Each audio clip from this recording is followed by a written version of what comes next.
అందరికీ వందనాలండి. అందరూ బాగున్నారు అనుకుంటున్నాను. ఇప్పటివరకు మనం ఆదికాండం నుండి ప్రతి పుస్తకాన్ని, ప్రతి అధ్యాయాన్ని, ప్రతి వచనాన్ని చదువుకుంటూ అర్థం చేసుకుంటూ వస్తున్నాం కదా. ఈ రోజు నుండి మనం ఎస్తేరు పుస్తకాన్ని చదువుకుందాం. ముందు వీడియోలో మనం ఎజ్రా, నెహమ్యా పుస్తకాలు చదువుకున్నాం. అవి బాగా అర్థమైతేనే ఈ ఎస్తేరు పుస్తకం కూడా మనకు అర్థమవుతుంది అనేది గుర్తుపెట్టుకోండి. ఈ ఎస్తేరు పుస్తకంతో ఇజ్రాయేలీల చరిత్ర పుస్తకాలు అనేవి కంప్లీట్ అయిపోతాయి. ఆ తర్వాత నుండి ప్రవక్తల పుస్తకాలు వస్తాయి. ఏ కాలంలో ఏ ప్రవక్త ఉన్నాడు, ఆ ప్రవక్త ఏం చెప్పాడు, ఇవన్నీ కూడా ప్రవక్తల పుస్తకాల్లో మనం చదువుకుంటాం. ఎస్తేరు గ్రంథంతో ఇజ్రాయేలీల చరిత్ర పుస్తకాలు కంప్లీట్ అయిపోతాయి అనేది మీరు గుర్తుపెట్టుకోండి. ఎస్తేరు గ్రంథం మొదటి అధ్యాయం. ఈ ఎస్తేరు పుస్తకాన్ని ఎవరు రాశారో మనం కరెక్ట్గా చెప్పలేము. బైబిల్ ప్రకారంగా చరిత్ర ఆధారంగా కొంతమంది ఎజ్రా రాశాడు అని నమ్మేవాళ్ళు ఉన్నారు, మొర్దెకై రాసి ఉండొచ్చు, లేదా తర్వాత వచ్చిన భక్తుల్లో ఎవరైనా కానీ దీన్ని కంప్లీట్ చేసి ఉండొచ్చు. అయితే ఈ పుస్తకం ఖచ్చితంగా వీళ్ళే రాశారు అని 100% ఖచ్చితంగా మనం చెప్పలేము. కాకపోతే దేవుడు రాయించాడు, ఎవరు రాసినా కానీ దేవుడి ఆత్మ ప్రేరేపణ వలన రాశారు అనేది గుర్తుపెట్టుకోండి. మొదటి వచనం నుండి చదువుకుంటూ వెళ్దాం. అహష్వేరోషు దినముల్లో జరిగిన చర్యల వివరము. ఈ ఎస్తేరు పుస్తకంలో మనం ఏవైతే చదువుకుంటామో ఆ సంగతులన్నీ కూడా అహష్వేరోషు కాలంలో జరిగినవి. పర్షియా రాజుల్లో మనం ముఖ్యంగా గుర్తుపెట్టుకోవాల్సిన పేర్లు 4. మొదటిది కోరేషు. కోరేషు కాలంలోనే కదా ఇజ్రాయెల్ అందరూ కూడా బబులోన్ నుండి యోధా దేశానికి తిరిగి వస్తారు జెరుబ్బాబెల్ నాయకత్వంలో. ఆ కోరేషు కాలంలో ఇజ్రాయెల్ చెర నుండి విడుదల పొందారు. ఆ తర్వాత కోరేషు తర్వాత దర్యావేషు అనే రాజు వస్తాడు. ఈ దర్యావేషు కాలంలోనే తిరిగి వచ్చిన ఇజ్రాయేలీలు యెరూషలేం మందిరాన్ని నిర్మించడం పూర్తి చేశారు. యెరూషలేం మందిరం అంటే కూలిపోయిన దేవాలయాన్ని మరలా నిర్మించుకున్నారు కదా. ఆ దేవాలయం కట్టడం ఎవరి కాలంలో పూర్తయింది అంటే దర్యావేషు కాలంలో. కోరేషు కాలంలో ఆరంభమైంది, దర్యావేషు కాలంలో పూర్తయింది. ఇదంతా కూడా జెరుబ్బాబెల్ నాయకత్వంలో ఉన్నప్పుడు జరిగినవి. దర్యావేషు తర్వాత అహష్వేరోషు అనే రాజు వస్తాడు. ఈ అహష్వేరోషు కాలంలోనే ఈ ఎస్తేరు పుస్తకంలో మనం చదువుకోబోయే సంగతులు జరుగుతున్నాయి అందని అర్థం. అహష్వేరోషు తర్వాత అర్తహషస్త అనే రాజు వస్తాడు. ఈ అర్తహషస్త కాలంలోనే ఎజ్రా గాని, నెహమ్యా గాని బబులోన్ నుండి యోధా దేశానికి తిరిగి వచ్చారు. అంటే ఈ ఎస్తేరు పుస్తకంలో మనం చదువుకోబోయే సంగతులు అనేవి జెరుబ్బాబెల్ కాలానికి, ఎజ్రా కాలానికి మధ్యలో జరుగుతున్నవి. ఇంకా కరెక్ట్గా చెప్పాలి అంటే ఎజ్రా పుస్తకంలో 6వ అధ్యాయానికి 7వ అధ్యాయానికి మధ్యలో జరుగుతున్న సంగతులు అనేది గుర్తుపెట్టుకోండి. ఈ అహష్వేరోషు కాలంలో ఏం జరిగింది అనేది ఎస్తేరు పుస్తకంలో చదువుకుంటాం. ఆ తర్వాత వచ్చిన అర్తహషస్త కాలంలో ఎజ్రా గాని, నెహమ్యా గాని బబులోన్ నుండి యోధా దేశానికి ఎలా వచ్చారు, వాళ్ళు ఏం చేశారు, ఇవన్నీ కూడా ఎజ్రా, నెహమ్యా పుస్తకాల్లో మనం చదువుకున్నాం. ఈ ఎస్తేరు పుస్తకంలో మనం ఏ సంగతి చదువుకుంటున్నా కానీ యెరూషలేములో అప్పటికే దేవాలయం నిర్మింపబడింది. చెర నుండి విడుదల పొందిన ఇజ్రాయేలీలు యూదా దేశంలో నివసిస్తున్నారు. కొంతమంది మాత్రమే బబులోన్ నుండి యోధా దేశానికి వెళ్ళారు. చాలా ఎక్కువ మంది ప్రజలు బబులోను దేశంలోనే స్థిరపడిపోయారు. బబులోను దేశం అంటే కేవలం ఆ ఒక్క దేశం అని కాదు. ఆ బబులోను రాజ్యం ఎంతవరకు విస్తరించిందో, ఆ తర్వాత పర్షియా రాజ్యం ఎంతవరకు విస్తరించిందో, ప్రపంచంలో ఉన్న అన్ని దేశాల్లోనూ ఇజ్రాయేలీలు చెదిరిపోయారు. ఎక్కడంటే అక్కడ నివసిస్తూ ఉన్నారు. ఆ బబులోను ప్రాంతంలో లేదా పర్షియా రాజధాని ప్రాంతంలో ఎక్కువ మంది యూదులు ఉన్నారు. మిగిలిన యూదులందరూ కూడా చెదిరిపోయారు. కొంతమంది భక్తిగల ఇజ్రాయేలీలు యూదా దేశానికి తిరిగి వెళ్ళిపోయారు. యూదా దేశానికి తిరిగి వెళ్ళిపోయిన ఇజ్రాయేలీల సంగతి ఏమైంది అనేది ఎజ్రా, నెహమ్యా పుస్తకాల్లో మనం చదువుకున్నాం. తిరిగి వెళ్లకుండా ఇక్కడే బబులోను దేశంలోనో పర్షియా దేశంలోనో ఉండే ఇజ్రాయేళ్ల పరిస్థితి ఏమైంది, యూదుల పరిస్థితి ఏమైంది అనేది ఈ ఎస్తేరు పుస్తకంలో మనం చదువుకుంటాం. మీకు అర్థమైంది అనుకుంటున్నాను. ఎజ్రా, నెహమ్యా పుస్తకాల్లో బబులోన్ నుండి తిరిగి వెళ్ళిపోయిన ఇజ్రాయేళ్ల గురించి మనం చదువుకున్నాం. ఎస్తేరు పుస్తకంలో తిరిగి వెళ్లకుండా బబులోన్ దేశంలోనో పర్షియా దేశంలోనో ఎవరైతే ఉంటున్నారో వాళ్ళ పరిస్థితి ఏమవుతుంది అనేది ఈ ఎస్తేరు పుస్తకంలో మనం చదువుకుంటాం. ఇప్పటిదాకా చెప్పిన దాంట్లో ఎవరికైనా ఏదైనా అర్థం కాకపోతే డిస్క్రిప్షన్లో నా నెంబర్ ఉంటుంది, కాల్ కానీ వాట్సాప్ కానీ చేయండి. హిందూ దేశం మొదలుకొని కూషు దేశం వరకు 127 సంస్థానములను అహష్వేరోషు ఏలెను. ఆ పర్షియా రాజ్యం ఎంత పెద్దది, అహష్వేరోషు రాజు కింద ఆ దేశాలు ఎన్నున్నాయి అనేది ఈ వచనం ద్వారా మనకు అర్థం అవ్వాలి. కూషు అంటే ఐగుప్తు ప్రాంతం, ఆఫ్రికా, ఐగుప్తు, అక్కడి నుండి హిందూ దేశం అంటే ఇప్పుడు మన ఇండియాకి ఉత్తరంగా సింధు నది ప్రవహిస్తూ ఉంది కదా, ఆ సింధు నది చుట్టుపక్కల ఉండే ప్రాంతాలు. ఇంకా కరెక్ట్గా చెప్పాలి అంటే ఆ పాకిస్తాను, ఆఫ్ఘనిస్తాను, ఉత్తర భారతదేశం, ఆసియా ఖండంలో ఈ ఉత్తర భారతదేశం వరకు, ఆ ఐగుప్తు దగ్గర నుండి ఇక్కడ వరకు చాలా పెద్ద రాజ్యాన్ని పర్షియా వాళ్ళు పరిపాలిస్తున్నారు. వీటన్నిటిని కూడా వాళ్ళు ఆక్రమించుకున్నారు. అహష్వేరోషు వీటన్నిటికీ రాజు అని దాని అర్థం. హిందూ దేశం అనగానే కేవలం మన ఇండియా అనుకోకండి. ఆ కాలంలో ఉత్తర భారతదేశం, దక్షిణ భారతదేశం వేరు రాజుల పరిపాలన కింద ఉండేవి. ఉత్తర భారతదేశం, పాకిస్తాను, ఆఫ్ఘనిస్తాను వీటన్నిటిని కలిపి సింధు నది పక్కన ఉండేవి కాబట్టి హీబ్రూలో దాన్ని హూదు అని పిలుస్తారు. మన భారతదేశానికి కూడా సింధు దేశం అనో హిందూ దేశం అనేది ఆ సింధు నది పేరుని బట్టే వచ్చింది. అదేదో మతపరమైన పేరు కాదు.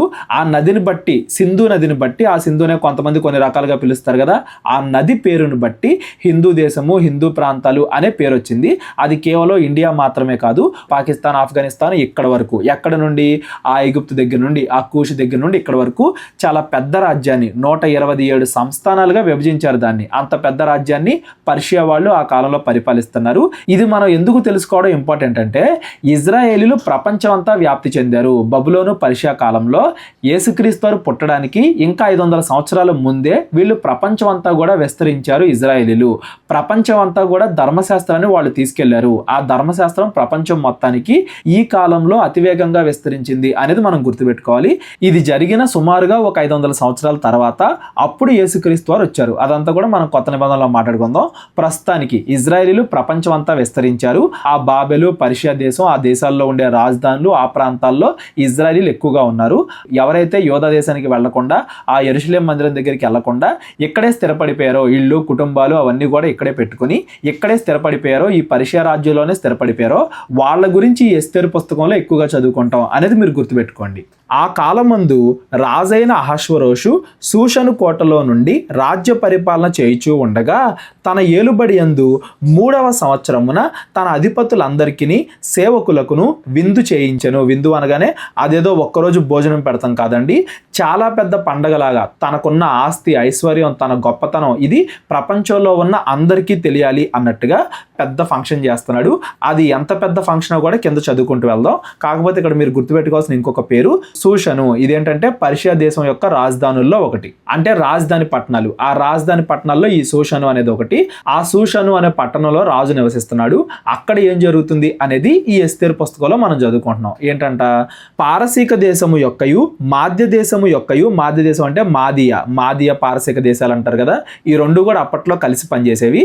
మాదియ, పారసీక ఈ రెండు దేశాల యొక్క పరాక్రమశాలులను, గనులను, సంస్థానాధిపతులను అతని సన్నిధిని ఉండగా అందరినీ కూడా గ్యాదర్ చేశాడు. అందరినీ గ్యాదర్ చేసి అతడు తన మహిమగల రాజ్యము యొక్క ఐశ్వర్య ప్రభావములను, తన మహత్యాతిశయ ఘనతలను అనేక దినములు అనగా 180 దినములు కనబరిచెను. ఎవరింట్లో అయినా కానీ ఫంక్షన్ 1-2 రోజులే జరుగుతుంది. కాకపోతే ఇక్కడ విందు చేయించడానికి మాట్లాడుకున్నాం కదా, ఈ అహష్వరోషు పెట్టిన ఫంక్షన్ అది ఎంతకాలం సాగింది అంటే సుమారుగా 180 దినాలు, అంటే 6 నెలలు చేశాడంట ఆ పండగ. ఎందుకు 6 నెలలు చేశాడు? ఎందుకు 6 నెలలు ఒక పండగలాగా దాన్ని చేశాడు అంటే, తన రాజ్యం ఎంత గొప్పదో, తనకి ఎంత ఆస్తుందో ఇవన్నీ కూడా అందరికీ చూపించాలి అనే అతిశయంతో. అది ఎంత పెద్ద రాజ్యం అయితే చుట్టుపక్కల ఉన్న వాళ్ళు అంతగా భయపడతారు, వాటిని ఆక్రమించుకోవడం కూడా అంత సులువు అవుతుంది. రాజకీయ కారణాలు, వాటికంటే ఎక్కువగా గర్వం, అతిశయం, తనకున్న దాన్ని అందరికీ కూడా చూపించుకోవాలి అనే ఉద్దేశంతో 6 నెలలు పెద్ద పండగలాగా ఈ అహష్వరోషు దాన్ని జరిపించాడు. ఆ దినములు గడిచిన తర్వాత, అంటే ఆ 6 నెలలు అయిపోయిన తర్వాత రాజు షూషను కోటలోనున్న అల్పులకేమి, గనులకేమి, జనులందరికీ రాజు కోటలోని తోట ఆవరణములో 7 దినములు విందు చేయించాను. 6 నెలలు అయిపోయి మరలా ఇంకొక 7 రోజులు దాన్ని పొడిగించాడు. అంటే చివరిలో క్లోజింగ్ అనమాట. పంపించేటప్పుడు ఇంకా ఘనంగా పంపించాలి అన్న ఉద్దేశంతో ఇంకొక 7 రోజులు ఆ విందుని పొడిగించి ఇంకా మంచిగా సెలబ్రేట్ చేస్తున్నాడు. ఆ రాజు యొక్క తోట ఎలా ఉండాలి ఏంటి అని ఆ కాలంలో చాలా మంచిగా చేసుకునేవాళ్ళు. ఎందుకంటే చుట్టుపక్కల ఏ రాజులు వచ్చినా కానీ వాళ్ళకి చూపించాలి గర్వంతో అన్నట్టుగా. అక్కడ ఉండే ధవళ ధూమ్ర వర్ణములు గల అవిసనారతో చేయబడిన తాళ్లతో చలువరాతి స్తంభముల మీద ఉంచబడిన వెండి కమ్ములకు తగిలించిన తెలుపును ఊదా రంగును కలిసిన తెరలు వేలాడుచుండెను. అంటే ఆకర్షణగా, ఇది నా దగ్గర మాత్రమే ఉంది అన్నట్టుగా, ఎవరు వచ్చినా కానీ చూడడానికి అన్నట్టు ఆకర్షణగా అక్కడ ఏవేవైతే పెట్టాడో అవన్నీ కూడా వాళ్ళకి చూపిస్తున్నాడు అతిశయం కోసం. మరియు ఎరుపు, తెలుపు, పసుపు, నలుపు అయిన చలువరాళ్లు పరిచిన నేల మీద వెండి బంగారుమయమైన జలతారలు గల పరుపులు ఉండెను. అచ్చట కూడిన వారికి వివిధమైన బంగారు పాత్రలలో పానమిచ్చుచు రాజు స్థితికి తగినట్టుగా రాజు ద్రాక్ష రసమును దాసులు అధికముగా పోసిరి. రాజు ద్రాక్షరసము అంటే దాన్ని స్పెషల్గా ప్రిపేర్ చేశారు, ఎంతో కాలం నుండి స్పెషల్గా దాన్ని దాచారు అన్నట్టుగా తన దగ్గర ఉండే ఆస్తిని, విచిత్రాలని అవన్నీ కూడా వాళ్ళకి చూపిస్తున్నాడు గొప్ప కోసం అనమాట. ఆ విందు పానము ఆజ్ఞానుసారంగా జరుగుటను బట్టి ఎవరును బలవంతం చేయలేదంటే అది వేస్ట్ అయిపోయినా పర్లేదు అన్నంతగా అంత ఎక్కువగా ఆ ద్రాక్షరసాన్ని వాళ్ళందరికీ కూడా పోసారు అని దాని అర్థం.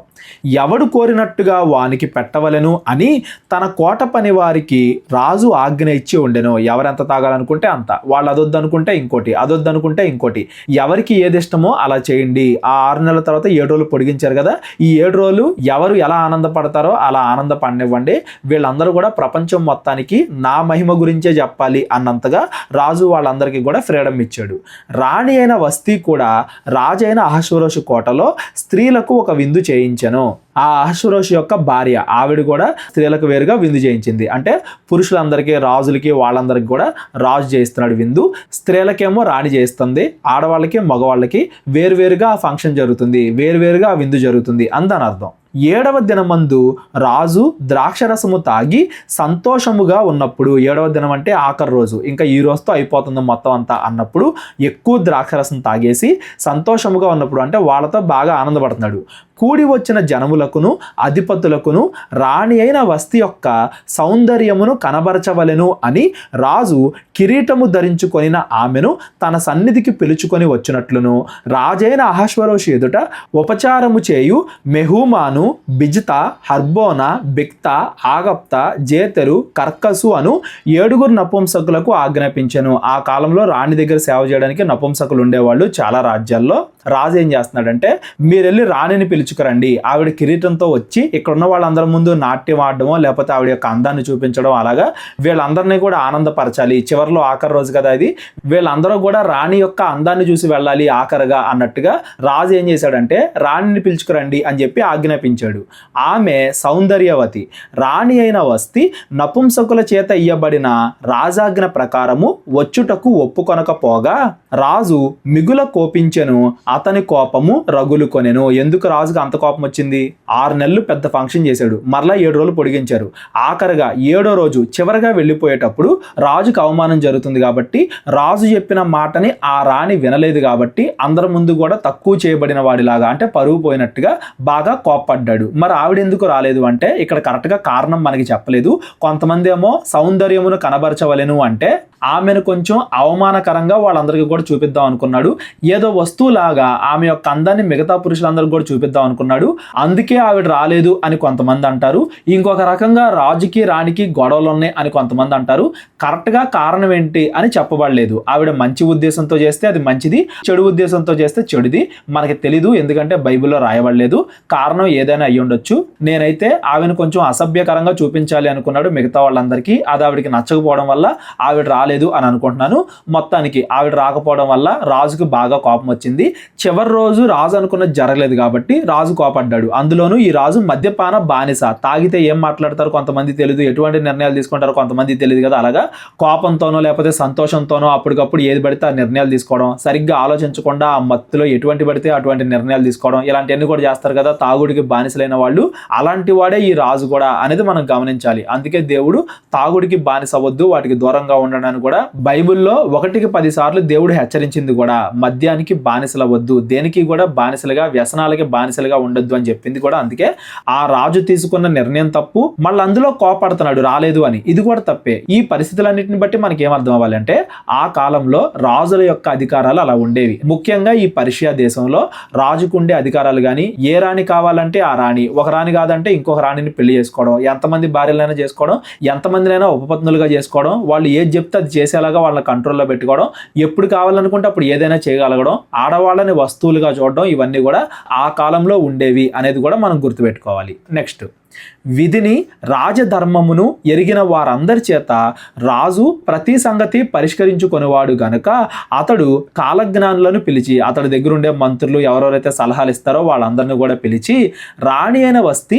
రాజైన అహష్వేరోషు అను నేను నపుంసకుల చేత ఇచ్చిన ఆజ్ఞ ప్రకారము చేయకపోయినందున ఆమెకు విధిని బట్టి చేయవలసినదేమి అని వారిని అడిగాను. ఇదిగో రాజు మాట రాణి వినలేదు, ఇప్పుడు నేను ఆవిడ ఏం చేయాలి అని చెప్పి తన దగ్గర ఉండే వాళ్ళందరినీ కూడా అడిగాడు. అడిగాడు సలహాదారుల్ని.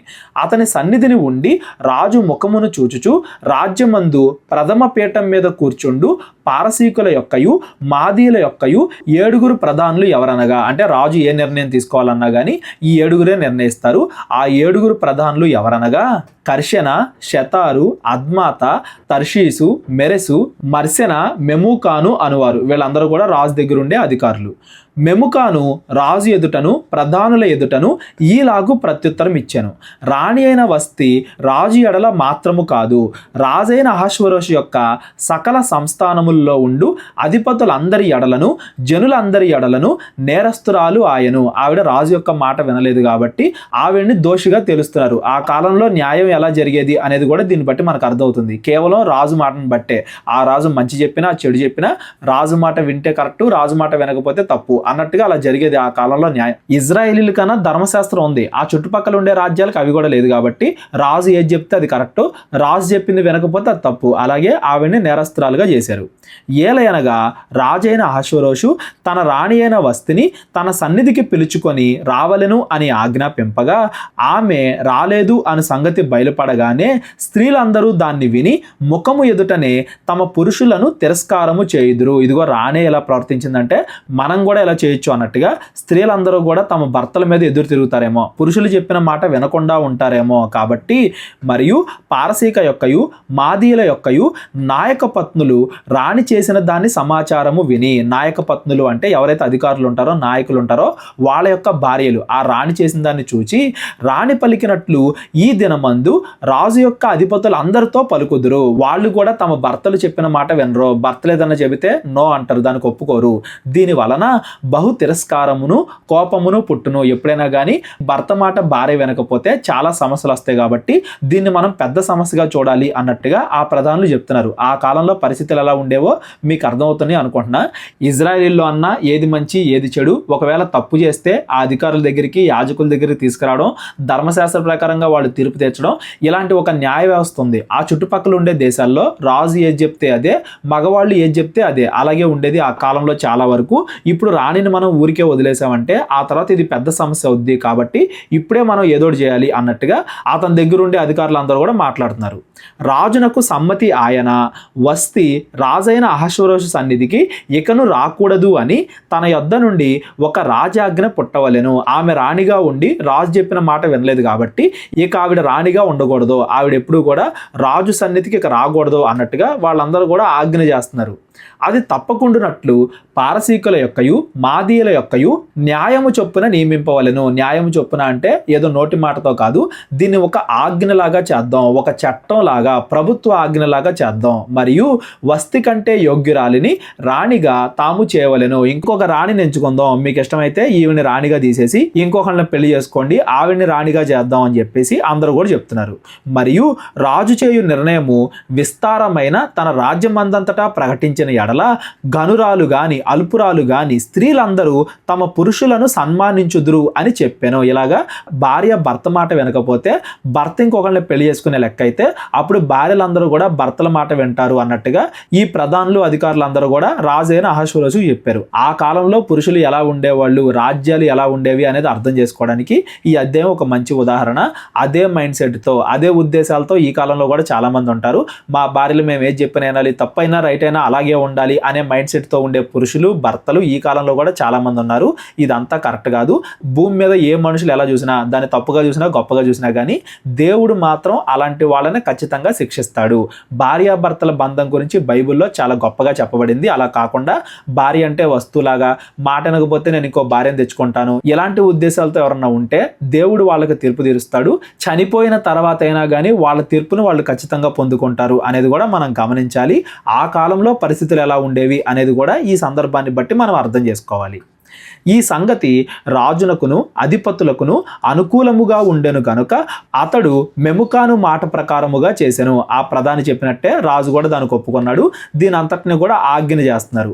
ప్రతి పురుషుడు తన ఇంటిలో అధికారిగా ఉండవలెను అనియు ప్రతి పురుషుడు తన స్వభాషను అనుసరించి తన ఇంటి వారితో మాట్లాడవలెను అనియు ఆజ్ఞ ఇచ్చి ప్రతి సంస్థానమునకును దాన్ని వ్రాత ప్రకారముగాను ప్రతి జనమునకును దాని భాష ప్రకారముగాను రాజు సకలమైన సంస్థానములకును దాన్ని గూర్చిన తాకీదులు పంపించెను. ఆ 127 సంస్థానాలు ఉన్నాయి కదా, రకరకాల భాషలు మాట్లాడేవాళ్ళు, రకరకాల ప్రజలు ఉన్నారు. అందరికీ కూడా ప్రతి స్త్రీ ప్రతి భార్య కూడా భర్త మాట వినాలి అనేలాగా ఆజ్ఞ అందరికీ కూడా జారీ చేశారు అని దాని అర్థం. భర్త మాట వినాలి అంతవరకు రైటే, కానీ భర్త తప్పు చేసినా కానీ వినాలి అనేది తప్పు. భర్త మాట వినాలి, భర్తకు లోబడి ఉండాలి, కుటుంబాన్ని కట్టుకోవాలి. కానీ భర్త తప్పు చేస్తున్నా కానీ, భర్త తిడుతున్నా కొడుతున్నా కానీ అలాగే పడి ఉండాలి అనేది తప్పు.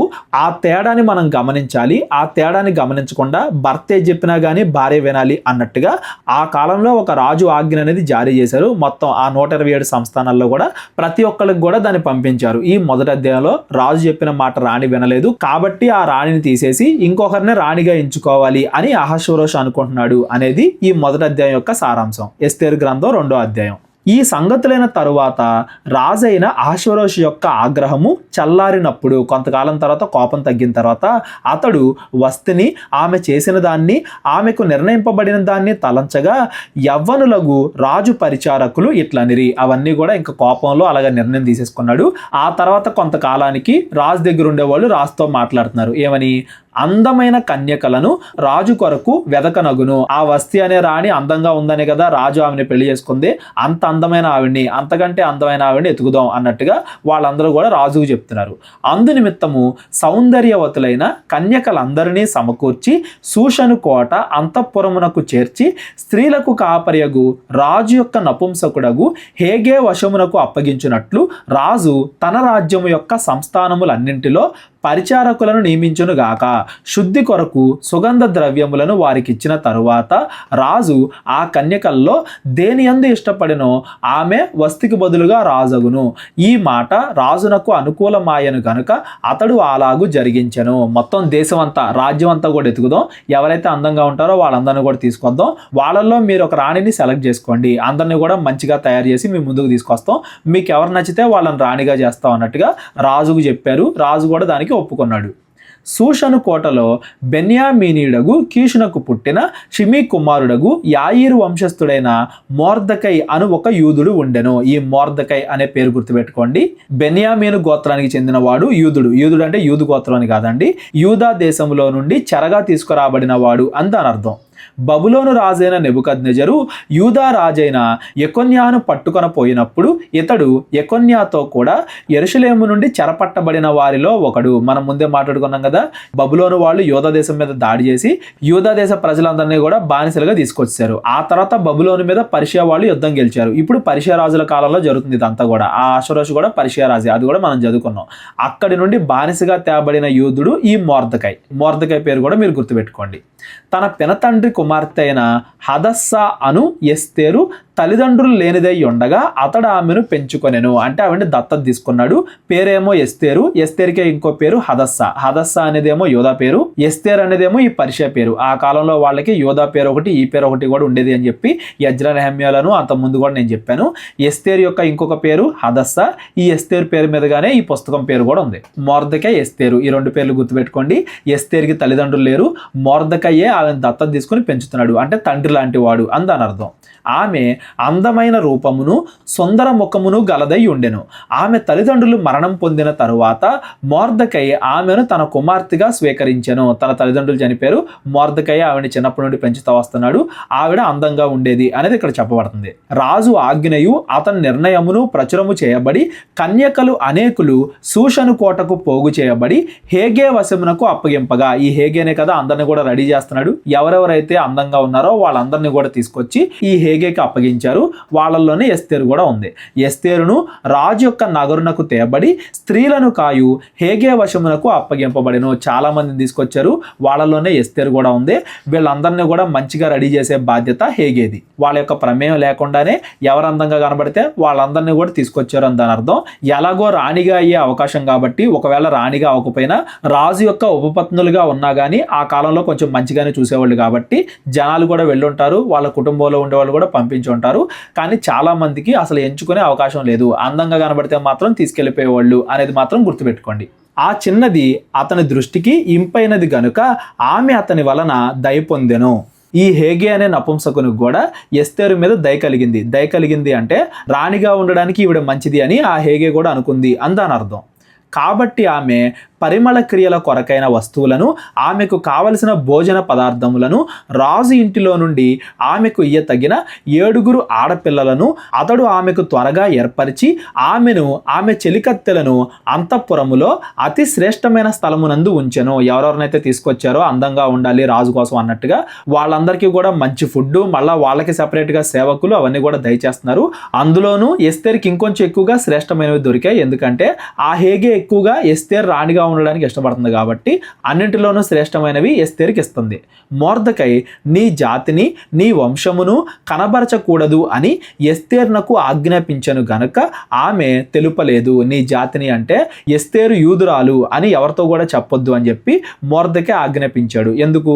మేబీ యూదురాలు అని చెప్తే ఆ కాలంలో ఏదైనా ప్రమాదం ఉందేమో, బానిసలుగా చూసి వాళ్ళని ఏమైనా చేసేవాళ్ళేమో, కాబట్టి ఎస్తేరు ఇబ్బంది పడకూడదు అన్నట్టుగా మొర్దెకై నువ్వు యూదురాలు అని ఎవరితోనూ చెప్పొద్దు అన్నట్టుగా ఆవిడికి ఆజ్ఞాపించాడు.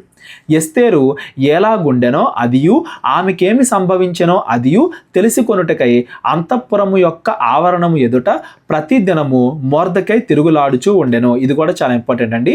మొర్దెకై ప్రతిరోజు కూడా అంతఃపురం అంటే ఆ రాజు నివసించే కోట, దాని దగ్గరే ప్రతిరోజు కూడా తిరుగుతున్నాడు. ఎందుకంటే తన కూతురు పరిస్థితి ఎలా ఉందో, లోపల తాను ఎలా ఉందో అని చెప్పి తన గురించి ఆలోచిస్తూ ఎప్పటికప్పుడు ప్రతిరోజు కూడా ఆ అంతఃపురం దగ్గరే తిరుగుతున్నాడు అని దాని అర్థం. ఇలాగ అంతఃపురం దగ్గర ప్రతిరోజు కూడా తిరుగుతున్నాడు మొర్దెకై అనేది గుర్తుపెట్టుకోండి. తర్వాత పుస్తకం చదివేటప్పుడు ఈ సందర్భం అనేది మీకు ఉపయోగపడిద్ది. 6 మాసములు గోపరస తైలముతోనూ 6 మాసములు సుగంధ వర్గములతోనూ స్త్రీల పరిమళ కొరకైన మరివేరు పదార్థములతోనూ స్త్రీలు పరిమళ క్రియలు ముగించి రాజునొద్దకు పోవువారు. అంటే మంచిగా రెడీ అయ్యి వాళ్ళను వాళ్ళు సిద్ధం చేసుకొని రాజు దగ్గరికి వాళ్ళు వెళ్ళేవాళ్ళు. రాజు వాళ్ళని చూసి ఈమె రాణిగా ఉండడానికి ఓకేనా కాదా అని చెప్పి రాజు వాళ్ళందరినీ కూడా నిర్ణయించేవాడు. 12 మాసములైన తరువాత అంటే సుమారుగా 1 సంవత్సరం అయిన తర్వాత రాజైన ఆశ్వరోషు నొద్దకు వెళ్ళుటకు ఒక్కొక్క చిన్నదాని వంతు వచ్చినప్పుడు ఒక్కొక్క చిన్నది రాజు నొద్దకు ఆ విధంగా పోవుచుండెను. ఏమనగా ఆ తీరున వారు పరిమళ క్రియలు చేయు కాలము సంపూర్ణమగుచూ ఉండెను. అందరూ కూడా వాళ్ళ వంతు ప్రకారం రాజు దగ్గరికి వెళ్ళేవాళ్ళు. రాజు వాళ్ళని చూసి లేదా వాళ్ళతో ఒక రాత్రి గడిపి వాళ్ళు రాణిగా ఉండడానికి అర్హులా కాదా అని చూసేవాళ్ళు. ఆ కాలంలో అలాగే ఉండేవి. ఇక్కడ వీళ్ళందరూ మంచివాళ్ళు అని నేను చెప్పట్లేదు, బైబిల్ కూడా చెప్పట్లేదు.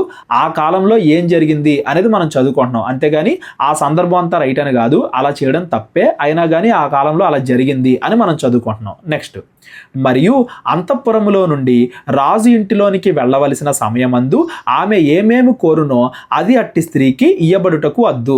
అంటే ఆమె రాజు దగ్గరికి వెళ్ళేటప్పుడు ఆవిడ ఏం కోరుకుంటే అవి ఇచ్చేవాళ్ళు. అంటే రాజుని ఇంప్రెస్ చేయడానికి, వీళ్ళు రాజుని ఆకర్షించడానికి వీళ్ళు ఏదడితే అది ఇచ్చేవాళ్ళు. సాయంత్రం మందు ఆమె లోపలికి వెళ్ళి మరుదినము ఉపపత్నులను కాయు రాజు యొక్క షండుడైన షేజ్గజు అను అతని వశములో ఉన్న 2వ అంతఃపురమునకు తిరిగి వచ్చును. ఆ రాత్రి రాజుతో గడపడం, ఆ రోజంతా కూడా రాజుతో ఉండడం, ఆ తర్వాత వేరే అంతఃపురాన్ని తీసుకెళ్తాం, ఇలా జరుగుతూ ఉండేది. రాణిగా మాత్రం ఇంకా ఎవరిని సెలెక్ట్ చేయలేదు. రాజు యొక్క షండు అంటే నపుంసకుడు అని దాని అర్థం. నపుంసకుల్ని ఈ రాజు పనులకి, రాణి దగ్గర ఉండే పనులకి ఆ కాలంలో ఎక్కువగా వాడుకునేవాళ్ళు. అలాగా నెక్స్ట్ రాణిగా ఎవరు ఉండాలి అనే కార్యక్రమం ఆ కాలంలో జరుగుతూ ఉంది. ఆమె యందు రాజు సంతోషించి ఆమెను పేరు పెట్టి పిలిచితేనే గాని ఆమె రాజు నొద్దకు మరలా వెళ్లకుండెను. రాజు ఎలా సెలెక్ట్ చేస్తున్నాడు? రాజు ఎప్పుడైతే మరలా రెండోసారి కూడా పిలుస్తాడో పేరు పెట్టి, అంటే వాళ్ళ పేరు రాజు గుర్తుండాలి, రాజు మరలా పిలవాలి. ఇలాగా ఎవరెవరిని రాజు పిలుస్తాడో వాళ్ళందరూ కూడా రాణిగా ఉండడానికి అర్హులు. మళ్ళా వాళ్ళలో నుండి ఒక రాణిని సెలెక్ట్ చేస్తారు అన్నట్టుగా ఇదంతా కూడా సెలక్షన్ ప్రాసెస్ అని దాని అర్థం. మొర్దెకై తన కుమార్తెగా స్వీకరించుకొనిన తన పినతండ్రి అయిన అబీహయీలు కుమార్తెగు ఎస్తేరు రాజునొద్దకు వెళ్ళుటకు వంతు వచ్చినప్పుడు స్త్రీలను కాయు రాజు యొక్క షండుడైన హేగే నిర్ణయించిన అలంకారము కాక ఆమె మరి ఏమీ కోరలేదు. అంటే మిగతా వాళ్ళందరూ కూడా ఎవరెవరైతే రాణులుగా ఉండడానికి తీసుకొచ్చారో వాళ్ళందరూ కూడా రాజు దగ్గరికి వెళ్లే ముందు ఏదోటి తీసుకెళ్లేవాళ్ళు, రాజుని ఇంప్రెస్ చేయాలి, రాణి అవ్వాలి అన్న ఉద్దేశంతో. కానీ ఎస్తేరు మాత్రం ఏమీ తీసుకెళ్లట్లేదు. ఆ హేగే ఏవైతే చెప్తుందో అవి మాత్రమే తీసుకెళ్తుంది కానీ ఇంకేవి తీసుకెళ్లట్లేదు అని దాని అర్థం. అంటే దాని ఉద్దేశం ఏంటంటే ఎస్తేరుకి అలంకరణ మీద ఎక్కువగా శ్రద్ధ లేదు, ఏది జరిగినా కానీ దేవుడి చిత్తం అన్నట్టుగా ఆవిడ ఉంది. అంతేగాని ఖచ్చితంగా నేను రాణి అవ్వాలి, ఖచ్చితంగా రాజుని ఇంప్రెస్ చేయాలి అన్నట్టుగా ఆ ఎస్తేరు యొక్క మనసు లేదు అనేది మనం గమనించాలి. ఎస్తేరును చూచిన వారందరికీ ఆమె యందు దయ పుట్టెను. ఈ ప్రకారము ఎస్తేరు రాజైన ఆశ్వరోషు ఏలుబడి యందు 7వ సంవత్సరమున టెబేతు అను 10వ నెలలో రాజు నగర్లోనికి అతని యొద్దకు పోగా స్త్రీలందరికంటే రాజు ఎస్తేరును ఎక్కువగా ప్రేమించెను. కన్యకలందరికంటేను ఆమె అతని వలన దయాదాక్షిణ్యములు పొందెను. ఆమె అతని వలన దయాదాక్షిణ్యములు పొందెను, ఎక్కువగా ప్రేమించనంటే రాజుకి ఎస్తేరు మీద బాగా ఇష్టం పుట్టింది, రాణిగా ఎస్తేరునే ఎంచుకోవడానికి ఇష్టపడుతున్నాడు అని దాని అర్థం. అతడు రాజకిరీటమును ఆమె తల మీద ఉంచి ఆమెను వష్టికి బదులుగా రాణిగా నియమించెను. ఎస్తేరు రాణి అయిపోయింది, రాజు ఎస్తేర్నే రాణిగా నియమించాడు. అప్పుడు రాజు తన అధిపతులందరికీ సేవకులందరికీ ఎస్తేరు విషయమై ఒక గొప్ప విందు చేయించి సంస్థానముల్లో సెలవు దినము ప్రకటించి రాజు స్థితికి తగినట్లుగా బహుమతులు ఇప్పించాను. రాజు స్థితికి తగినట్లుగా అంటే దాన్ని ఒక గొప్ప సెలబ్రేషన్ లాగా చేశారు. మొత్తం ఆ మూల నుండి ఈ మూల వరకు ఆ 127 సంస్థానాల్లో కూడా అందరికీ కూడా ఎస్తేరే రాణి, ఇక నుండి వస్తి కాదు ఎస్తేరే రాణి అన్నట్టుగా అందరికీ కూడా ప్రకటించారు. రెండవ మారు కన్యకలు కూర్చబడినప్పుడు మొర్దెకై రాజగుమ్మములో కూర్చుని ఉండెను. ఎస్తేరు మొర్దెకై యొక్క పోషణమందున్న కాలమున చేసినట్టుగానే ఇప్పుడును అతని మాటకు లోబడుచూ ఉండెను. గనుక మొర్దెకై తనకు ఆజ్ఞాపించిన ప్రకారము ఎస్తేరు తన జాతినైనను తన వంశమునైనను తెలియజేయక ఉండెను. ఎస్తేరు రాణిగా ఉంది, రాజు దగ్గర మంచిగా ఉంది, అయినప్పటికీ కూడా మొర్దెకై మంచివాడే కదా, తన తండ్రి మాటే వింటుంది, అందుకే ఇంకా తాను యూదురాల్ని అని రాజుకు చెప్పలేదు, ఎందుకంటే మొర్దెకై చెప్పొద్దన్నాడు కాబట్టి అని దాని అర్థం. ఆ దినముల్లో మొర్దెకై రాజు గుమ్మములో కూర్చొని ఉండగా రాజు యొక్క 2 షండులైన బిక్తాను తెరెషు అను ద్వారపాలకులు కోపగ్రస్తులై రాజైన ఆశ్వరోషును చంపుటకు ఆలోచించుకొని ఉండిరి. మొర్దెకై ఏమో ప్రతిరోజు కూడా ఎస్తేరు గురించి క్షేమం కనుక్కోవడానికి అక్కడికి వెళ్తూ ఉండేవాడు. ప్రతిరోజు కూడా అలా వెళ్తా ఉన్నప్పుడు ఒకరోజు రాజుకు వ్యతిరేకంగా 2 ద్వారపాలకులు కుట్ర పన్నారు. ఆ కుట్ర మొర్దెకైకి వినబడింది. వీళ్ళు రాజుని చంపాలి అనే ప్రయత్నం చేస్తున్నారు అని మొర్దెకైకి వినబడింది. ఈ సంగతి మొర్దెకైకి తెలుపబడినందున అతడు దానిని రాణి అయిన ఎస్తేరుతో చెప్పాను. మొర్దెకై ఏమో ఎస్తేరుకి చెప్పాడు. ఎస్తేరు మొర్దెకై పేరిట రాజునకు దాన్ని తెలియజేశాను. ఇదిగో నీకు విరోధంగా ఇద్దరు చంపాలనుకుంటున్నారు, మొర్దెకై నాకు ఇది చెప్పాడు అని చెప్పి ఆవిడెళ్ళి రాజుకు చెప్పింది. ఈ సంగతిని గూర్చి విచారణ కాగా అది నిజమే, వాళ్ళిద్దరు కూడా చంపాలనుకుంటున్నారు అని తెలిసింది. విచారణ కాగా అంటే వాళ్ళు ఎలా పరిశీలన చేశారో మనకు తెలియదు, వాళ్ళని అరెస్ట్ చేసి విచారణ చేసి ఉండొచ్చు, లేదా ఏదైనా నాటకమైన ఆడుండొచ్చు, ఏదైనా జరిగి ఉండొచ్చు. అది నిజమే, వాళ్ళిద్దరు కూడా చంపడానికి ప్రయత్నిస్తున్నారు అని అర్థమైంది. అందుచేత వారిద్దరూ ఒక చెట్టుకు ఉరితీయింపబడిరి. ఇది రాజు ఎదుటనే రాజ్య సమాచార గ్రంథమందు రాయబడెను. రాజ్య సమాచార గ్రంథం అంటే ఇదిగో రాజు మీద ఇలా హత్య ప్రయత్నం జరిగింది, మొర్దెకై అనే వ్యక్తి రాజుని రక్షించాడు, రాజు ఆ ఇద్దరిని కూడా చంపించాడు అని చెప్పి రాజు యొక్క అనుదిన సమాచారం, అంటే ప్రతిరోజు రాజు ఏం చేస్తున్నాడు, ఏంటి ఈ నెలలో ఏం జరిగింది, ఈ సంవత్సరం ఏం జరిగింది అని రాస్తూ ఉంటారు కదా, అందులో ఈ సంగతి కూడా రాశారు అని దాని అర్థం. మీరు గమనించండి, మొర్దెకై రాజు యొక్క ప్రాణాలను కాపాడినా కానీ మొర్దెకైకి ఏ విధమైన బహుమానాలు అందలేదు. రాజు తనను చంపాలనుకున్న వాళ్ళని శిక్షించాడే కానీ తనని రక్షించిన మొర్దెకై గురించి మర్చిపోయాడు అనేది గుర్తుపెట్టుకోండి. తర్వాత రాజు నాకు గుర్తొచ్చింది. అప్పుడు రాజు ఏం చేశాడు ఏంటి ఇవన్నీ కూడా ఎస్తేరు గ్రంథం 3వ అధ్యాయం నుండి మనం రేపొద్దున చదువుకుందాం. ఈ రోజు అంటే ఈ 1-2 అధ్యాయాల్లో మనం ఏం గమనించాలయ్యా అంటే ఆ కాలంలో రాజులు కానీ రాజ్యాలు కానీ ఆ పరిస్థితి ఎలా ఉండేది, వాళ్ళు ఎంత మూఢనమ్మకాల్లో బ్రతుకుతూ ఉండేవాళ్ళు, పురుషాధిపత్యం ఆ కాలంలో ఎలా ఉండేది అనేది మనం గమనించాలి. ఇక దానికంటే ఎక్కువగా మనం గమనించాల్సింది ఏంటంటే ఎస్తేరు యొక్క ప్రయత్నం ఏమి లేకపోయినా, మొర్దెకై యొక్క ప్రయత్నం ఏమి లేకపోయినా కానీ ఎస్తేరు అంత పెద్ద రాజ్యానికి, ఆ పర్షియా రాజ్యానికి రాణిగా ఎంచుకోబడింది. రాణిగా ఎంచుకోబడిన తర్వాత ఆ ఎస్తేరు ఏం చేసింది, ఎస్తేరు రాణి అవడం వల్ల యూదులకి ఏం ఉపయోగం, దీని గురించి మనం ఎందుకు చదువుకోవాలి, ఆ ఎస్తేరు గురించి యూదుల గురించి, ఇవన్నీ కూడా దేవుడి ప్రణాళికలో భాగం. ఇవన్నీ కూడా రేపొద్దున 3వ అధ్యాయం నుండి మనం చదువుకుంటూ వెళ్దాం. అప్పుడు మనకి ఇంకా క్లియర్గా అర్థమవుతుంది. ఈ రోజు చదువుకున్న దాంట్లో ఎవరికైనా ఏమైనా అర్థం కాకపోతే డిస్క్రిప్షన్లో నా నెంబర్ ఉంటుంది, కాల్ కానీ వాట్సాప్ కానీ చేయండి. అందరికీ వందనాలు.